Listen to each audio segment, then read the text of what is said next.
Бізде жігіттер бар, субханалла. Уағыз айтып атсаң, шеке бастырысады.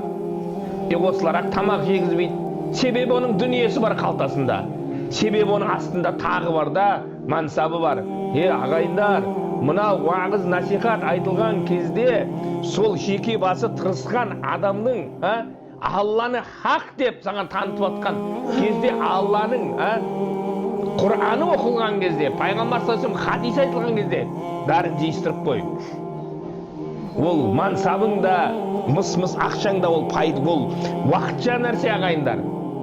Қазақ айтады, шынында шеке бастырысқанға үш-ақ ауыз сөзбен: өскенді де көргенбіз дейді, бөскенді де көргенбіз дейді. Өсет, бөсіп болған соң өшкенді де көргенбіз дейді. Болғанды да көргенбіз дейді, толғанды да көргенбіз дейді. Болып, толып болған соң солғанды да көргенбіз дейді. Асқанды да көргенбіз дейді, тасқанды да көргенбіз. Асып, тасып болған соң сасқанды да көргенбіз дейді. Болды, бітті міне.